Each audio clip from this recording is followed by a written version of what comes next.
IP, IP, IP, IP, IP, IP, IP, IP. Welcome to IP series, home to all things IP related, where I give you the stories, tips, and implications to business and creative decision concerning your intangible assets with real life case study.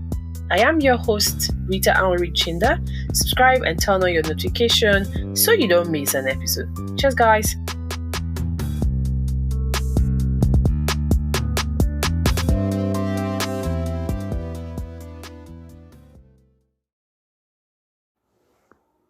So for episode 106, I will be talking about intellectual property myth. So first off, what is intellectual property? Intellectual property is a creation or invention of the mind.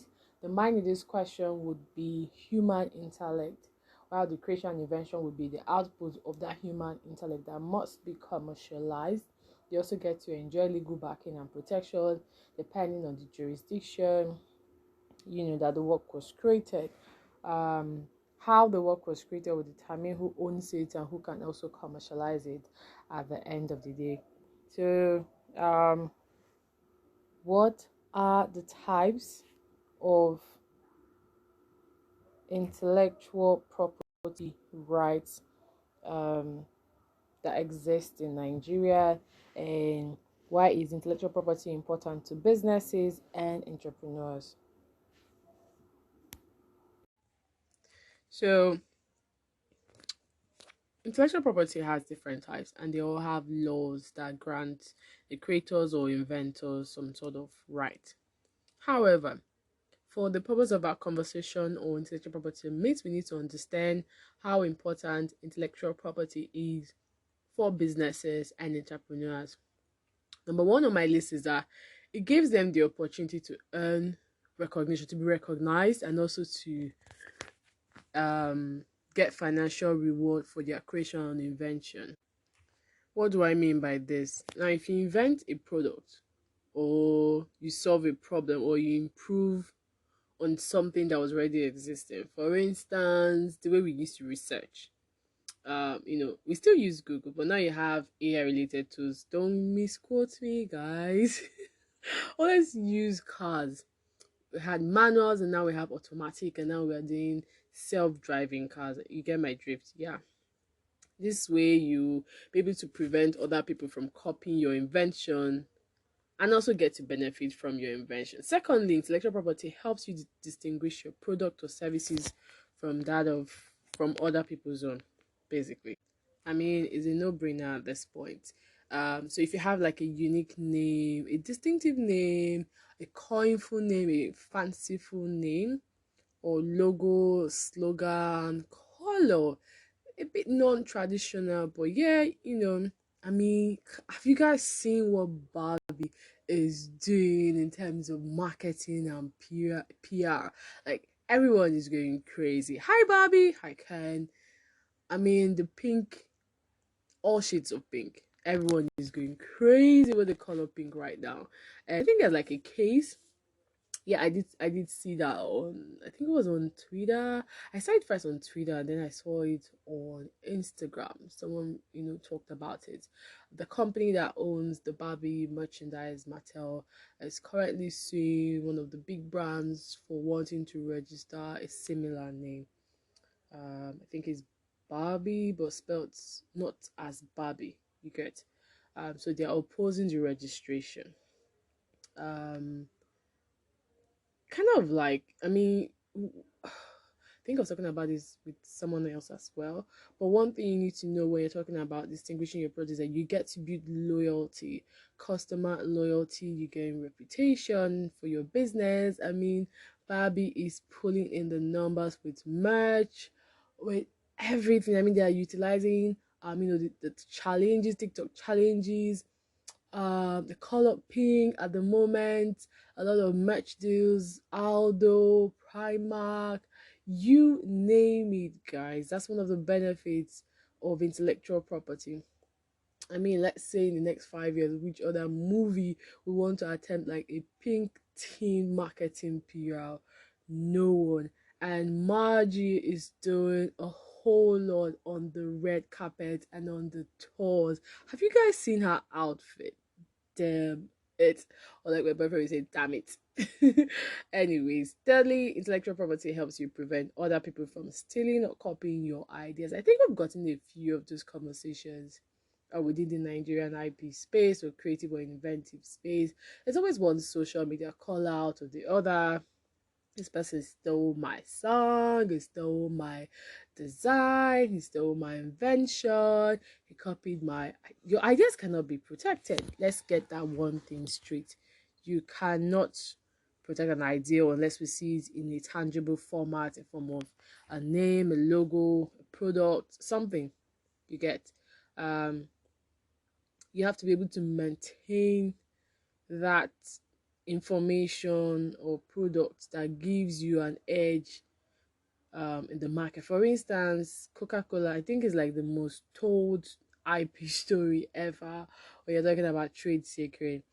You also need to protect your business from any form of unauthorized use. Make sure that someone gets a written um, consent, permission, and authorization. By doing that, you get to attract the right investors, the right partners, the right customers, the right collaborators who value your intellectual property assets and respect your intellectual property rights. Now, you see that IP is not just a legal concept. It's a strategic tool for business and entrepreneurs who want to succeed in the global market.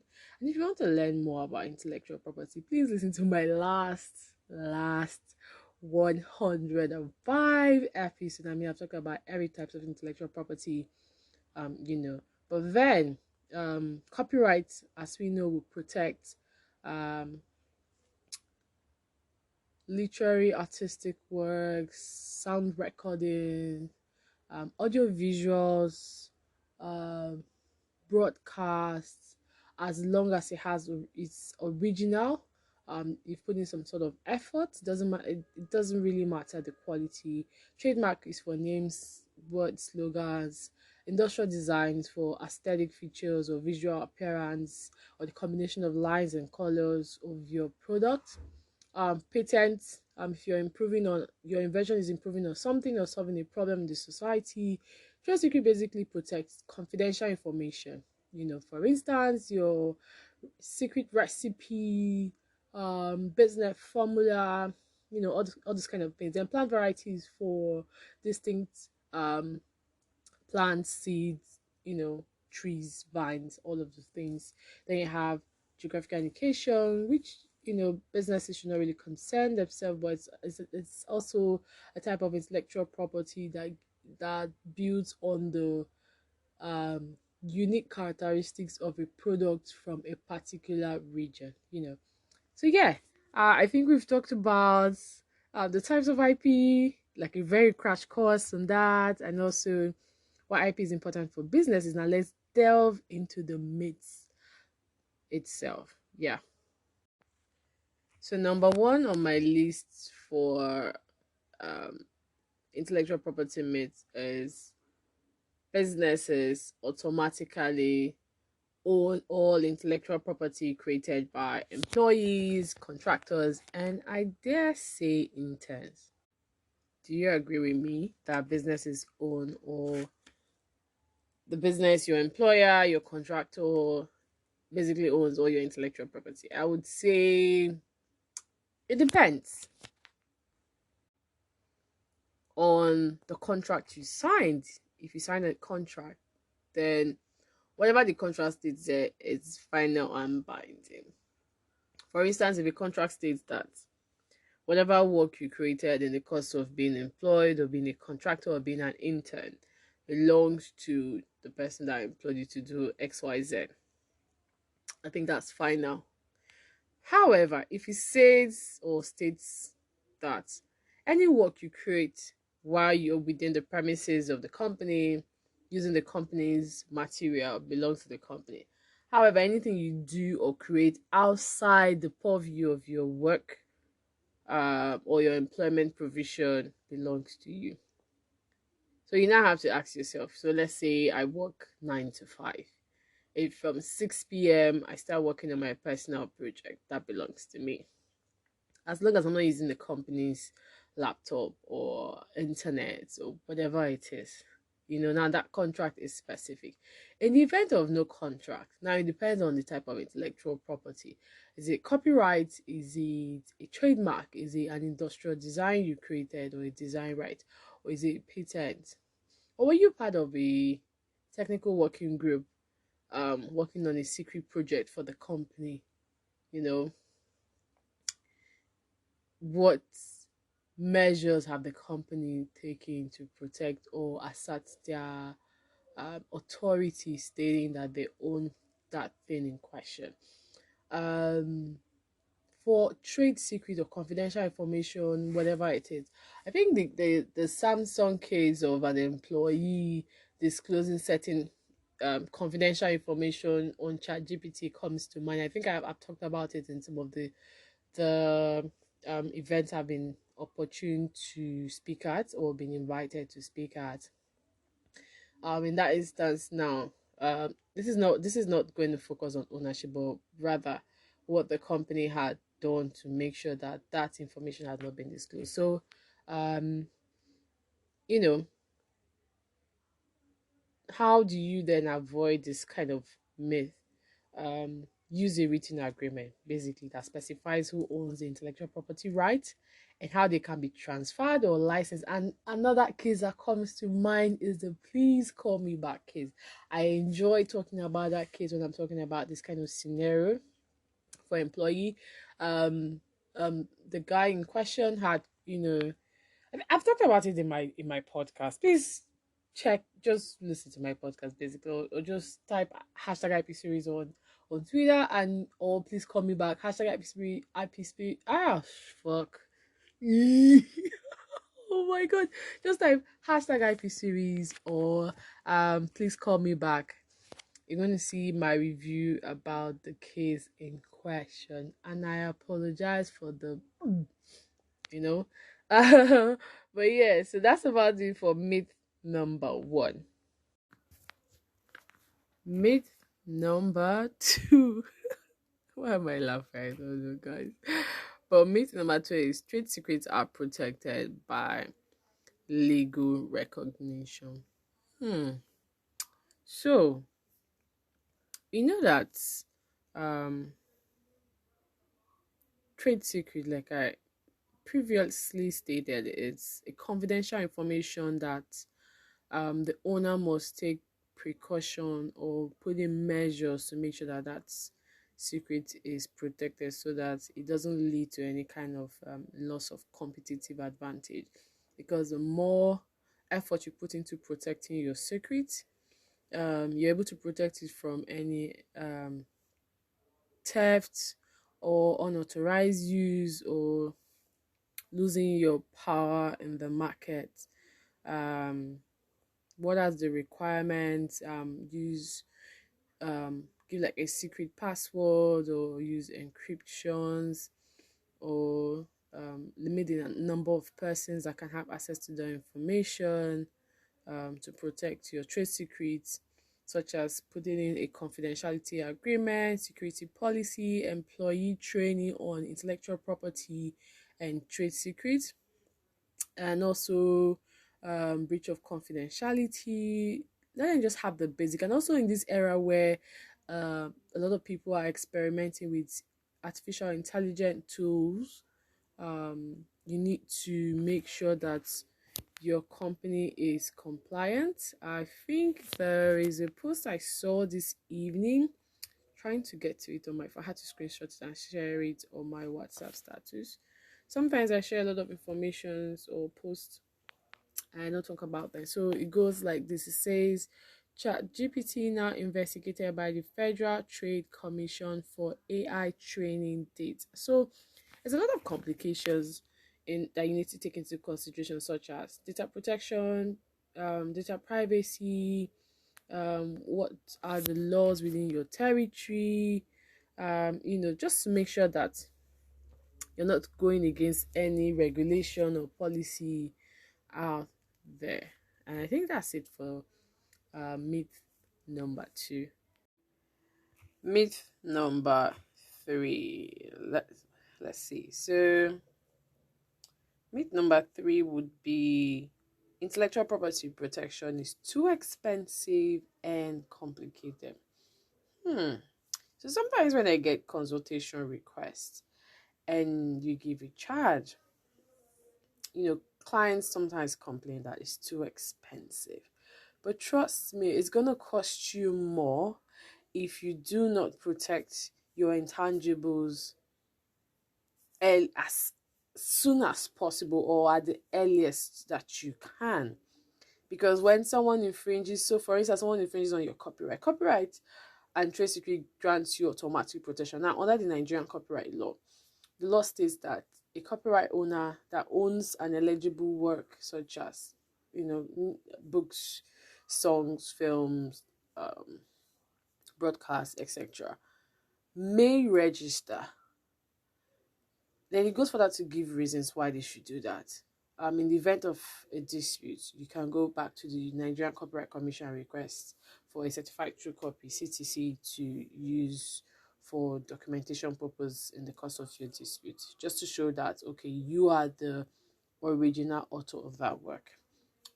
Now, for trademark requires that you register your trademark as long as it's capable of distinguishing or is distinctive enough. Now, if you cannot wait for, do a letter to the trademark registrar requesting that they give you their opinion as to whether your mark in question is distinctive or meets section 9 and 10, and you just go ahead to do the search and begin your registration. I didn't say register, I said begin your application to register to trademark your work. Doing that gives you some sort of leverage and edge. However, in the event where you do not register, you get to enjoy a limited form of intellectual property protection for your trademark, where you can sue for passing off and not infringement. Whereas for industrial design, if you do not register your design within 6 months, you have like a 6 months grace period under the law. Patent requires non-disclosure. You don't do any publication stating that, oh, I'm about to do XYZ that will solve this. Nada, we don't want to hear that. Do it in peace. Register your work and protect yourself. Those are the benefits of registry. So if you're saying, oh, someone gives you a charge for any of this intellectual property, and it's too expensive, can't afford it, it's not in my... Dude, you're not doing yourself any good. So the benefits of securing your intellectual property right for your invention and creation is that you're able to enforce your rights against any alleged infringer or potential infringer or unauthorized use, not social media call out this time, For instance, in the case of a startup that failed to patent their technology, they can lose the market share to copycats. How can you avoid this? Retain the services of an intellectual property lawyer or a copyright lawyer, a patent lawyer, a trademark lawyer, or an industrial design lawyer, or just retain an intellectual property lawyer just to save you cost. You can use IP management tools to track your products, your works, and then take advantage of any government incentive or program, depending on your jurisdiction. I know during the pandemic, when we're in the lockdown, the patent registry, introduced the utility patent registration model for inventions that needed to go into the market ASAP. So, also, I know the Startup Act has some sort of incentive for startups. There's also like a collaboration between the Startup Council, I think, and intellectual property offices within Nigeria. I don't know how that's going, but it's provisions that was made in the law, and then the Business Facilitation Miscellaneous Act as well. Check that out. But yeah, that's about it for myth number 3. Number 4. Intellectual property infringement is not a big deal and nobody will notice or care. Who tell you? Have you seen the rate at which people are tweeting? And now we are threading, we are seeing threads, we're doing TikTok videos or I think gone are the days of Instagram Live and Facebook. I mean, the easiest way not to get anybody attention about any kind of infringement is it used to be Clubhouse at some point, and I mean Clubhouse is less popular than it was. I don't know what really happened, but now there's a lot of threads being sued, Twitter posts, rooms on Twitter. What's that called again? I think it's wait though. It's been a while. I let's see. Spaces. Yeah, I just had to go back to my Twitter just to verify what is being called right now. Consequences of violating someone's intellectual property rights. You can be sued. Injunctions can be granted by a court. You can cause damage to someone's business. Can also be fined. You know, this is not about exploring the easiest way to resolve the dispute. I mean, there's a need for sensitization and education, and educating the general public basically on the consequences of violating someone's intellectual property. You can how can this backfire or harm your business? Um, in an instance where someone sues you for a huge sum of money for you for the unauthorized use of their work. One, the person that is suing you is hoping that he ends up winning and he gets the damages that he has asked for. So I think there's this case. There's this case I'm supposed to review. Yeah. So the applicant in question asked for 10 million, but all he got was 3 million. People are like, that's too small. I mean, at the end of the day, it's how your counsel was able to persuade the judge to see things in your own view, when granting your prayers at the end of the day. So, tips to avoid this kind of myths, where the myth says intellectual property infringement is not a big deal. It is a big deal. Nobody would notice. People will care. I mean, in this era of social media, people will definitely talk about it. It's actually going to trend. Like the last post I just made about the translator. You guys should please read it. I'm also going to do the podcast version as well. Yeah, people notice, people care. I mean, sometimes it's good when IP owners go to court because we have a precedent to rely on. For instance, the NFT meta backing case, we have a precedent. So anyone delving into the metaverse knows that, okay, I need to have the physical right as much as the virtual right. I hope you guys didn't hear that, but yeah, fair use or fair dealing will not save you at the end of the day. Make sure that you do your due diligence. Look out for public domain exception. Public domain will come in when a work term of duration for protection has expired, and then it goes into the public domain for any person to be able to commercialize it. Make sure you're getting your licenses, you're obtaining your written licenses, whether it's exclusive or non-exclusive licenses, to be able to use an intellectual property. And that's about it for myth number 4. Myth number 5. What's myth number 5 going to be on? Let's see. Okay, so I've talked about this. Yeah, if you don't have a copyright symbol, anybody can use it. How true is that? And is it true? No. I mean, copyright, amongst what intellectual property, like I earlier stated, that it gives you automatic protection. So whether you use the C and the circle, or you put the copyright notice or not, you already enjoy protection. But how do you go ahead to, protect your copyrighted work from being infringed or being reproduced or distributed or communicated to the public or adapted or translated without your consent, permission, or authorization? So when you think about this myth, an example of how this myth can result in liability or damage to reputation is when you're being sued for XYZ amount for posting a copyrighted photograph. For instance, we had I think it's still there, where paparazzis are suing a lot of celebrities for reposting images of themselves. It raised a lot of issues. Now we are dealing with AI related content. Came across this case again, trying to get to it now. Yeah. So the post reads: AI Senate hearing on arts and music copyright protection. Universal Music Group VP of Legal Affairs and artist Carla Ortiz appeared before the Senate Judiciary Committee to argue against exploitative AI companies who stole private data and creative and copyrighted work to train and commercialize generative generative AI models for profit without consent and compensation from the original creators and owners. UMG and the music industry are gearing up for lawsuits against generative AI companies, which will come down the pipe before the year ends.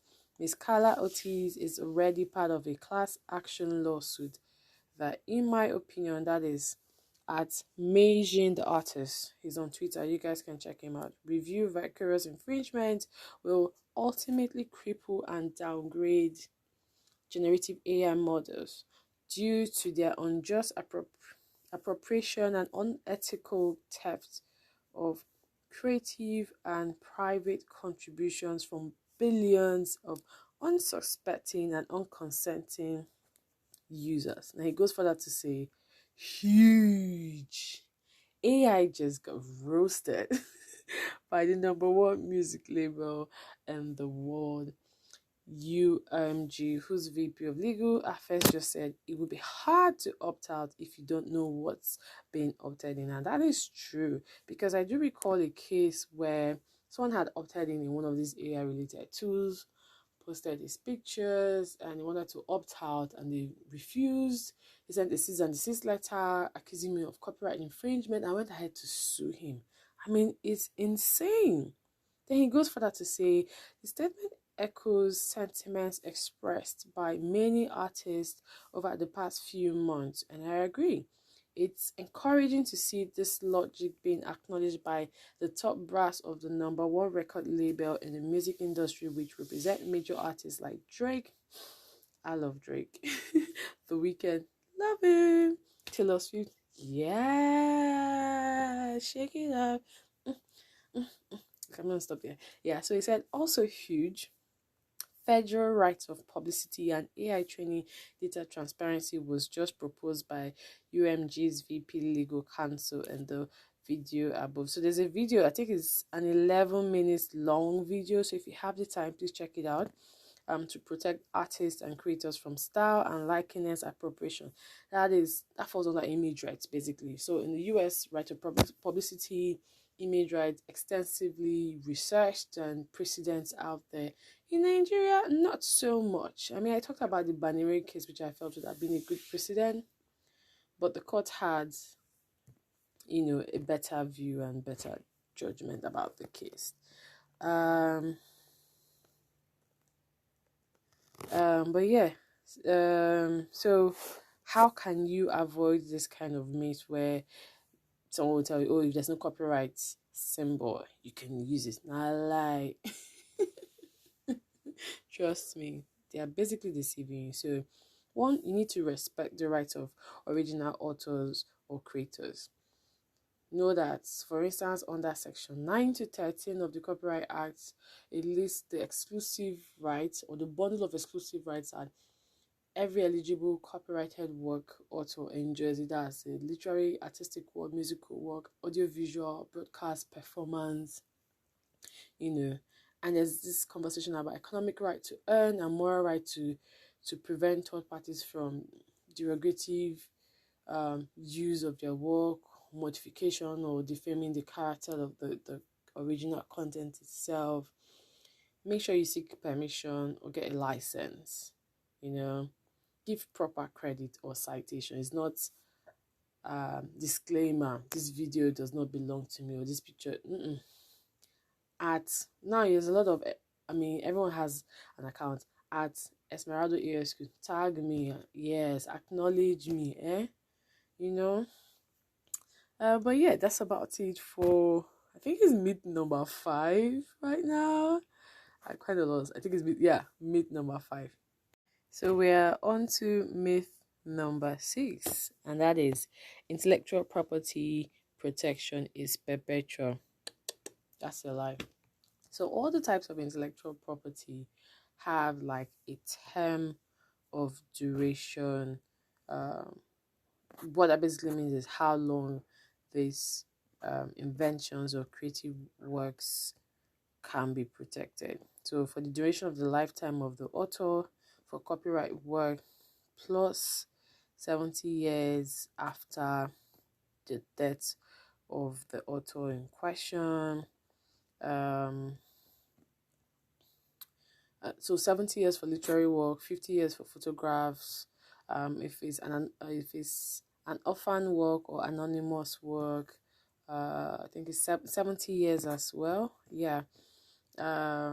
Whereas trademark grants you so you have 7 years initial protection and then consecutively 7 years, subject to you paying your renewal fee or rate. Industrial design 5 years, subject to your renewal fee, consecutive 5 years, 5 years, so that's 15 years. Trademark can last you for as long as you can commercialize or monetize it. You don't need to basically wait on anyone to tell you, oh, after this 21 years or 7 you're done. No, you see a lot of I would say bigger brands that have lasted for years, like you're hearing 105 years. Guinea, patents 20 years, and that's not counting from the day of your application. Plant variety, should I even be mentioning this? I think I should. Yeah. Plant variety, let me not misquote. Anyways, but the basic thing is that once all of this has exceeded their term of duration, it all goes into the public domain. You also have for trademark whereby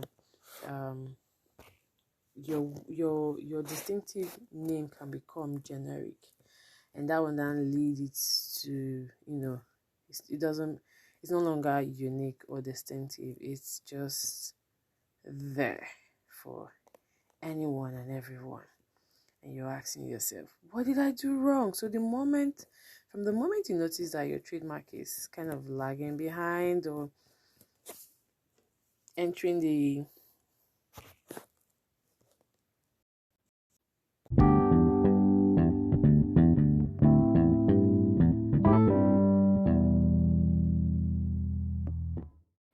it's entering the consumer's mind like any other common word out there, that you need to rebrand. I can't remember the name of the brand that actually did this, but when it turned out that their brand was becoming like a very common word, they had to rebrand and change tactics on how to remain in a very positive way in the minds of the consumers. You can also extend your trademark with good strategy and constant use in commerce. But yeah, that's about it for myth number 6. But yeah, so far I've mentioned 6. If you have anyone that I may have missed out or you think I should include, please send me a DM and I might end up doing a newsletter for you guys. I'm nice like that. But yeah, that's about it for myth number 6. Myth number 7, international IP protection and international patent protection, like a world. So I get calls sometimes and like, oh, I'm around to do a worldwide protection. There's a time, I won't say a period. I got this request and I was like asking the person, please, can you kindly specify the jurisdiction you want to expand your registration and protection to? And I was like, I want a worldwide protection. Fam, the challenge is, one, it's gonna cost you more. We have the national, which is the Nigerian. You have the regional where you explore Aripo or WAPI, which Nigeria is not even signatory to any of this. So more money for you. Then you have the EU IPO, the US PTO, and other jurisdiction, or with the white um, platform that you can use to register your intellectual property, depending on the treaty in question, just to protect yourself. You can't be all over the world, so you need to now employ someone that would help you register. So intellectual property is territorial in nature. It's only the jurisdiction that you end up protecting or registering your work that you get to enjoy the legal backing of the law. However, like I said, there are regional registrations that can be explored and treaties that enforces priority for contracting state members. So you get to explore all of that. Sometimes even the use of IP management tools may not protect you in a cross-border related infringement, and because you don't really have someone on ground, or maybe that jurisdiction does not allow such things to be used, especially in view of data, getting data, accessing data, or information. How can this meet expose businesses to infringement or risk or missed opportunities?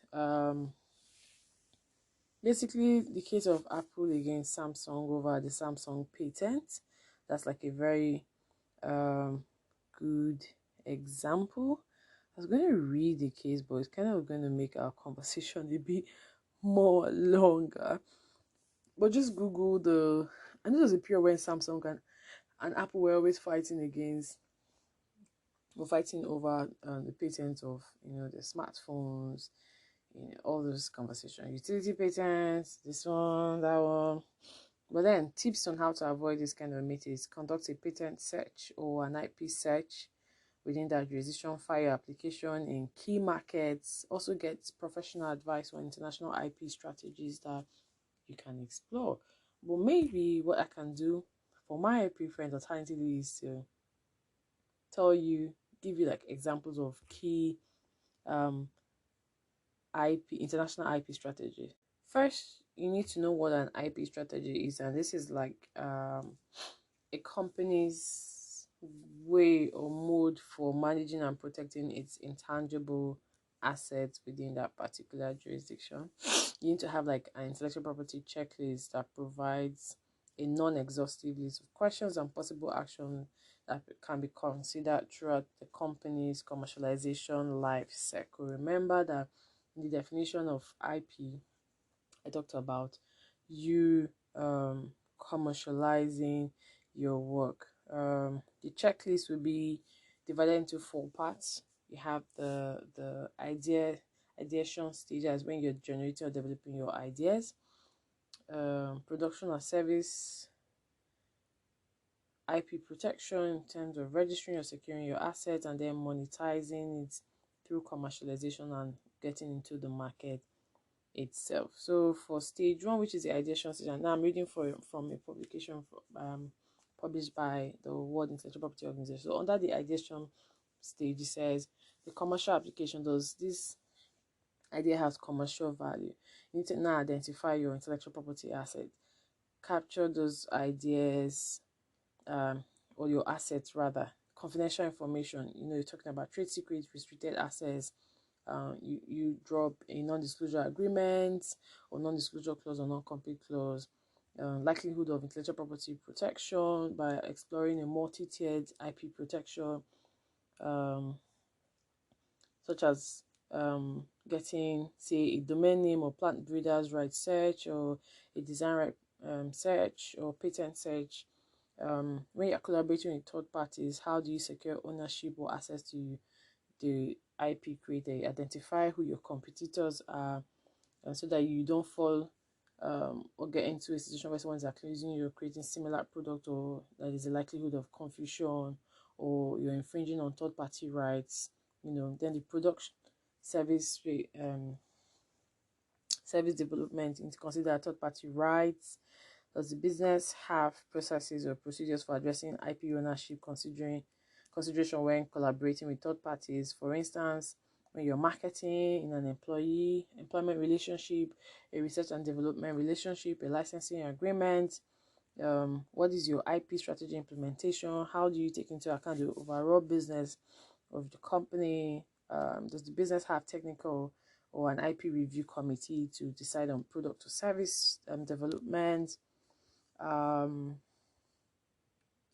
do you have like a freedom to operate search or a competitor analysis to identify any potential competing IP rights? Then IP protection, you need to have a good strategy. Then you're exploring like a multi-tiered protection. So you have a trademark for your name, logo, design right protection for the visual appearance of your product, improvements on an invention, patent, Then prioritize your IP protection. Which one should you consider first if you don't have the funds? You do recall that one of the myths said IP protection is expensive. Then monitor ownership, and then have like a good IP advice. Then have like now you get to the commercialization aspect where you consider either selling, licensing, assigning model for your business, how you can monitor your competition, branding, audit, IP policy, and education. And so that's about it for this particular myth, or myth number 7. Myth number 8, and I think I'm going to wrap up with this one, which is that all intellectual property uh, enjoy automatic protection. It's only copyright and trademark that grants you automatic protection from the moment your work is created. The others requires you to register your work. For unregistered trademark, you need to show consistent use within 3 to 5 years, depending on the jurisdiction. Then if it's official, then it probably is. If it sounds official, then it probably is. Beware of common scams that target IP owners, such as fake invoices, renewal notices, or domain name registration. I think I've been seeing a lot of publications about fake invoices and renewal notices regarding the US. I think Eric talks about that a lot. Seen it across my timeline. And this is because if you're not wary of all of this, you might end up losing money or compromising your intellectual property rights. Make sure that you always verify the source and legitimacy of any IP-related communication or reporting any suspicious or fraudulent activity to the authorities. For instance, if someone sends you, say, a document from the trademark registry or the patent registry, you need to verify that it's really from these registries. For instance, I had a colleague reach out to me one time to verify a registration. He thought it was a trademark registration, but upon our search, we found out that it was actually a patent registration that was done and not a trademark. So that means the client in question had lost money, and that is not good for business, So any IP notice you get, someone sends you a cease and desist alleging that you stole their work. Maybe you actually use somebody's work, but you're not sure who owns it, or when you were trying to verify the chain of title, you couldn't figure that part out. And you're like, these people don't catch me, they don't catch me, they don't catch me. You start panicking. Or maybe you know that you haven't renewed your trademark for this year, and someone sends you a notice. Oga, you suppose this is from the registry. Come and pay. If not, we are going to, and you rush, and all these scammers. So anytime you get all those kind of letters, invoices, make sure you reach out to your intellectual property lawyer that your firm has or your company has retained. And if you don't have like an IP department in your company till now, please start considering it. You may not be able to afford one or create one, but just have like a law firm or an independent intellectual property lawyer to help you verify all of these things so that you don't end up losing money at the end of the day. And that's about it for myth number 8.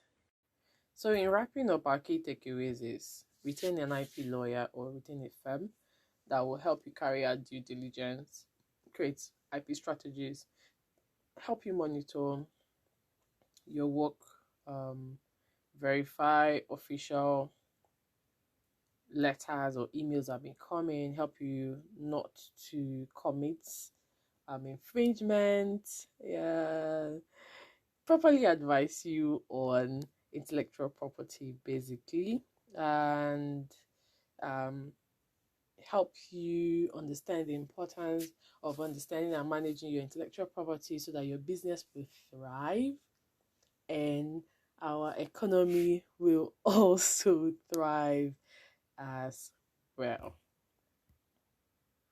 So I want to thank all my IP friends for listening to me. Thank you guys for always sticking by me. If you have questions, please share feedbacks with me. If you enjoyed this episode, please subscribe, rate, review us on any of your favorite podcast platform. You can also follow us on social media. We're at IPSeries_with_reader or IPSeriesInfo@gmail.com or at IPSeries1 on Twitter or at Esmeralda ESQ. That's my personal account, or just Google my full name. It's original. Then you see me, you can, like I said, follow us on social media. For more information about intellectual property, if you would like to consult as well, if you would like me to come speak or teach your company about intellectual property, I'm right here. Until next time, keep creating and keep innovating. Cheers, guys. Mwah. Lots of love.